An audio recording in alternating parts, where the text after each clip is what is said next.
Nagtatrabaho si Ari sa isang restaurant.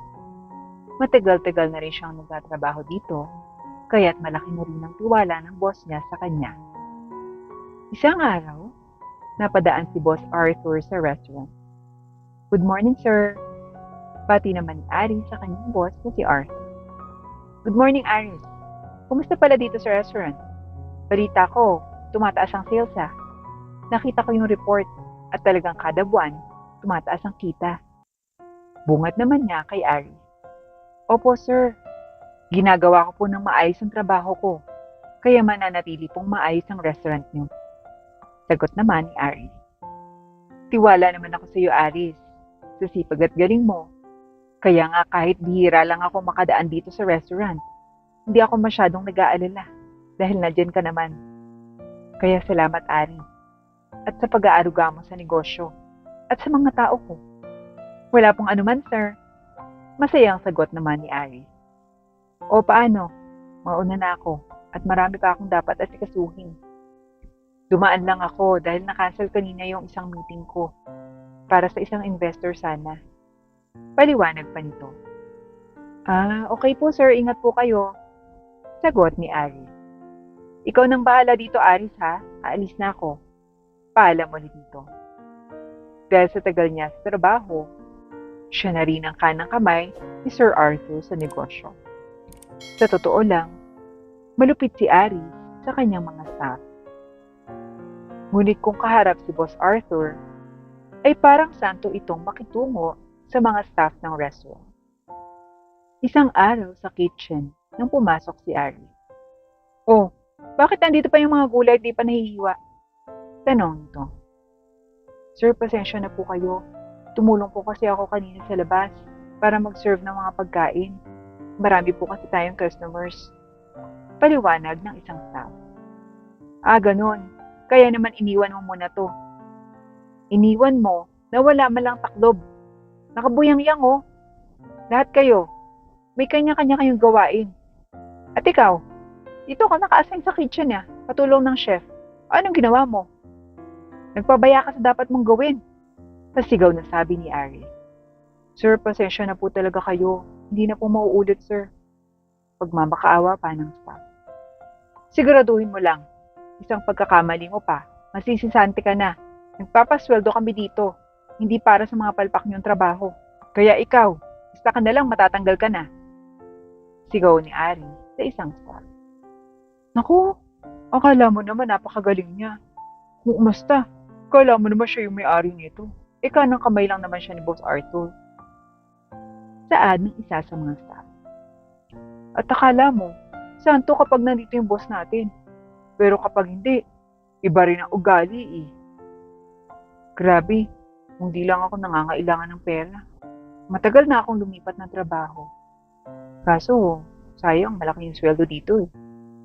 Kahit ikumpara mo sa iba, kaya talagang magtiis ka na lang." Saad ng isa pa. "Hayaan niyo na po. May point naman po si Sir Aris. May kanya-kanya tayong posisyon sa trabaho. Nakalimutan ko lang kasi naiwan ko tuloy yung trabaho ko dito." Malungkot na sagot ng isang staff. "Tama lang naman yung ginawa mo. Dahil kung hindi ka tumulong mag-serve ng mga pagkain nila, baka marami nang umalis na customer o magreklamo dahil sa mabagal na service. Hayaan na lang po natin." Matagal nang nagtitiis ang mga empleyado dito sa ugali ni Sir Ari na hindi naman alam ng kanilang boss Arthur. Kinabukasan nga, ay mainit na naman ang ulo nito sa isang staff ng kitchen. "Ikaw na naman? Alam mo, dapat talaga tanggalin na kita dito eh. Una, iniwan mo yung mga gulay dito na wala man lang taklob. Ngayon naman, overcook yung mga gulay. Alam mo naman gusto ng mga customer na half-cook lang ang mga gulay para malutong kapag kinain." Sigaw nito. "Sir, pasensya na po talaga. Hindi ko naman po sinasadya." Paliwanag ng staff. "Sasagot ka pa?" Sigaw ni Ari. Kaagad namang pumasok ang gwardiya sa kitchen upang sabihin na dumating si Boss Arthur. "Sir Aris, andyan po si Boss Arthur. Kararating lang po." Saad ng gwardiya. "Sige, palabas na ako." Sagot niya dito. "Umayos ka na. Babalikan kita mamaya." Pagbabanta pa niya sa isang staff. Palabas na ng kitchen si Aris nang makasalubong niya si Boss Arthur. "Magandang araw, Boss Arthur," bati ni Aris. "Magandang araw, Aris. Dumaan lang ako ulit. Nagugutom kasi ako. Katatapos lang ng isang meeting eh." Sagot nito. "Sige boss, paghahanda ko na po kayo." Sagot agad nang biglang may tumawag sa kanyang customer. "Sige, unahin mo muna yung customer, Aris." Sagot ni Boss Arthur. "Sige boss, sandali lang." Kaagad namang nilapitan ni Aris ang matandang customer at nakahanda namang magsusumbong na ang kanyang staff na pinagagalitan ni Aris. "Good morning, Boss Arthur." Saad nito. "Good morning din. May gusto lang po sana akong sabihin tungkol kay Sir Aris." "Ah, sige, ano ba yun?" Nagtatakang tanong ni Arthur. Nang bigla namang papalapit na si Aris sa mga ito. "O ano yung sasabihin mo?" Tanong ulit ni Boss Arthur. Sasabihin ko po sana si Sir Aris. Talagang napakasipag po sa trabaho. Kaya ayun po, mataas po yung sales at maraming customer." Sagot ng staff. Yun pala. Akala ko naman kung ano na." "Oo, masipag talaga yang si Sir Aris nyo. Kaya sa kanya ko talaga pinagkakatiwala yung negosyo." Sagot nito. "Mauna po ako, Boss Arthur." Agad na nagpaalam ang staff habang nakatingin kay Sir Aris na. Nakaalis na ang staff at nagpunta sa kitchen at naiwan na lamang ang dalawa. "Sir, eto na po yung pagkain nyo. Kumain na po muna kayo." Habang niaabot ni Aris ang pagkain.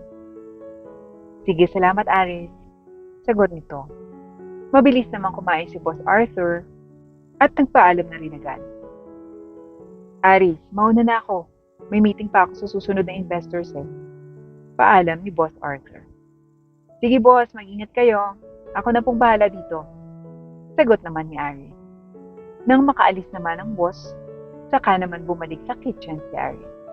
"Ano? Talagang may balak ka pang magsumbong kay Boss Arthur? Ano? Akala mo may maniniwala sa'yo? For your information, lahat kayo, sa tingin nyo talaga sa inyo maniniwala si Boss Arthur? Ipapaalala ko lang kanang kamay ako dito. Kaya wag nyo na akong susubukan." Pananakot ni Aris. "Oo, magsusumbong talaga ako. Hindi ko na kayang ginagawa mo sa amin.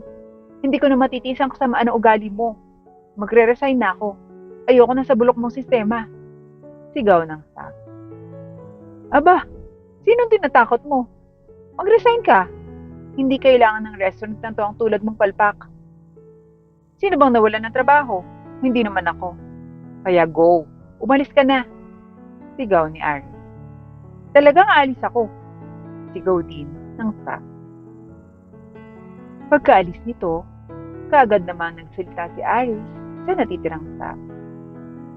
"Kaya kayo, kung ayaw niyo na patakaran ko, umalis na kayo ngayon na.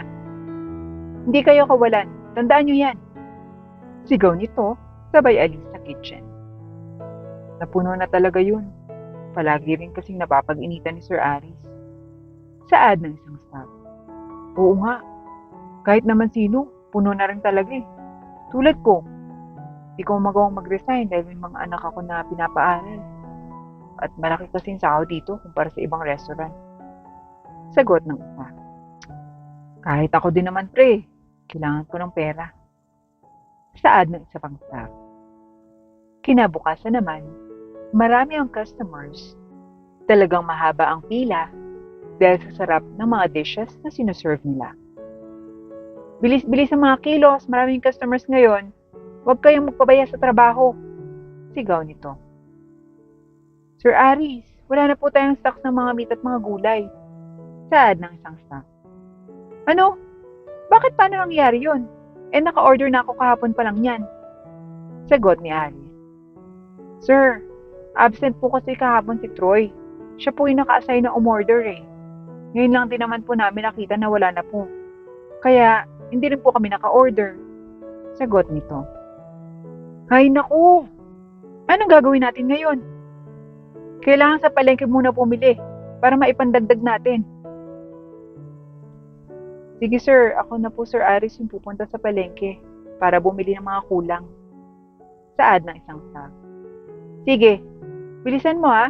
Baka doon ka na tumira. Pakibilisan lang. At bukas, kapag pumasok yang si Troy, pakisabi na ngayon pa lang si Santi na siya. Wala na siyang trabahong babalikan pa. Sigaw nito. Kaagad namang natapos ang araw na yon at nakaraos naman kahit papano. Kinabukasan naman, maagang pumasok si Troy. Pare, kahapon pa lang, sinisisanti ka na ni Sir Aris. Nakalimutan mo yatang orderin yung mga stocks na ingredients. Saktong ang dami pa namang mga tao kahapon.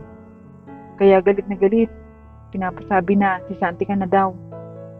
Ha? Eh pare, urgent yun. Nag-absent ako kasi sinugod sa ospital yung anak ko pre. Malungkot nitong sagot. Ganun ba? Pare, alam mo naman yung ugali ni Sir Aris. Maya-maya nga ay dumating na si Sir Aris. Oh, anong sabi ko sa inyo kahapon? Kapag pumasok ni si Troy, sabihin niyo si Santi na siya. Bakit nandito pa yan? Galit na sabi ni Ari. Sir Aris, pasensya na po kayo. Talagang kahapon, kailangan ko lang umabsent eh. Sinugod po kasi yung anak ko sa ospital. Huwag niyo naman po akong tanggalin. Kailangan ko po ngayon ng trabaho. Marami rin pong niresetang gamot. Pagmamakaawa ni Troy. Wala akong pakialam kung sinugod sa ospital yung anak mo. Kahapon, buti nakahanap kami ng pagbibilhan ng mga agarang mga kailangan sa kusina. Eh paano kung hindi? Eh di malamang, maraming customer ang mag-aalisan sa restaurant. Kaya hindi na, sisante ka na. Saad nito. Wala ka talagang awa. Tao ka pa ba? Napakasama ng ugali mo. Balang araw kakarmahin ka rin.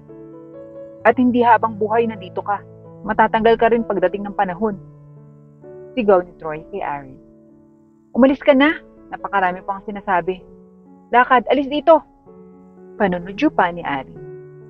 Dahil dito, kinailangan naman niya ng bagong empleyado at naglagay sila ng urgent hiring. Nagkataon naman na naghahanap ng part-time job ang anak ni Boss Arthur na si Ray. Hello Dad, naghahanap ako ng part-time job eh. Bored na kasi ako dito sa bahay. Pwede ba ako sa restaurant? Tanong nito. Aba, oo naman anak. Pwedeng pwede. Oh, tatawagan ko na lang si Ari. Siya yung kanang kamay ko doon para mag-apply ka. Sagot ng daddy niya. No dad, huwag niyo na lang pong sabihin na anak niyo ko. Ayoko naman po na may special treatment sa akin dahil anak niyo ko. Sabi ni Rain. Okay son, ikaw ang bahala. Sige dad, ipapasa ko na lang po yung resume ko. Nakita ko hiring eh. Sagot nito. Kaagad namang nagpasa ng resume si Rain. Manong guard, mag-a-apply po ako. Ah, applicant. Sige, pasok ka lang. Diretso ka na para mapasa mo kay Sir Aris. Sagot ng gwardya. Kaagad namang pumasok si Rain at nakita si Aris. Good morning po, mag-a-apply po. Sabay abot ng kanyang resume. Ah, college student ka? Part-time job? Sige, sa loob ka ng kitchen. For the meantime, dishwasher ka. Saad nito. Sige po, walang problema. Kaagad namang pumasok sa kitchen si Rain. Magandang araw po. Ako po yung bagong empleyado, dishwasher po. Bati niya. Good luck, iho. Saad ng mga staff. Kaagad namang nagligpit si Rain, ngunit sa hindi sinasadya, ay dumula sa kanyang kamay ang isang plato na kaagad namang narinig ni Sir Ari. Ano ba yan? Ikaw, kabago-bago mo dito, ganito ang ginagawa mo? Babayaran mo yan, hindi yan libre. Galit na sigaw nito. Sige po sir, pasensya na po. Ibawas niyo na lang po sa sahod ko. Natatakot na sumagot si Rain. Sahod? Kung tatagal ka pa rito, isang pagkakamali mo na lang. Bulyaw nito sabay alin. Naku iho, masama talaga ang ugali niyan. Ilan na sa amin ang nag-resign na tinanggal niya. Masama ang ugali niyan. Kaya dapat masanay ka na. Ay, ganun po ba? Nakakatakot naman po. Kaagad namang gumabi at natapos ang trabaho, kaya't nakauwi na si Rain. Kinabukasan, nadatnan niyang puno ng basag na plato ang kitchen. Halika nga ditong bata ka. Tingnan mo yung ginawa mo. Hindi mo inayos kagabi ang paglalagay ng mga plato. Kaya ayan, ngayong umaga, eto, basag-basag. Sinisigawan habang pinipingot si Rain. Aray ko po, tama na po, sabi ni Rain. Titigil lang ako kung may pambayad ka na sa mga to. Kabago-bago mo, tanga-tanga mo sa trabaho. Sigaw pa nito. Kaya wala nang nagawa si Rain, kundi tawagan ang kanyang daddy. Hello dad, pumunta ka po dito sa restaurant. Kaagad namang pumunta ang daddy niya. Anong nangyayari? Anak, okay ka lang ba? Dad, yang si Sir Aris, masama yung ugali niya. Gusto niyang akuin ko yung pagbabasag ng mga plato at bayaran ko. Tsaka yung ibang staff niyo, matagal nang nagtitiis sa ugali niya. Aris, anong ginawa mo sa anak ko? Ni minsan, hindi ko nasaktan yan. Bago ikaw? Galit na sabi nito kay Aris. Sir, hindi ko po alam na anak niyo pala siya. Lumayas ka na. You're fired. Galit na sabi ni Boss Arthur. Sir, let me explain everything po. Wala ka nang dapat pang maipaliwanag sa ginawa mo sa anak ko. Sapat na yun para patunayan ang totoo mong kulay. Pinagkatiwalaan kita, Aris, pero nagkamali ako. Wala namang nagawa si Aris kung hindi ang umali. Simula noon, si Reyna ang nagpatakbo ng restaurant at may maayos ng pakikisama sa mga empleyado.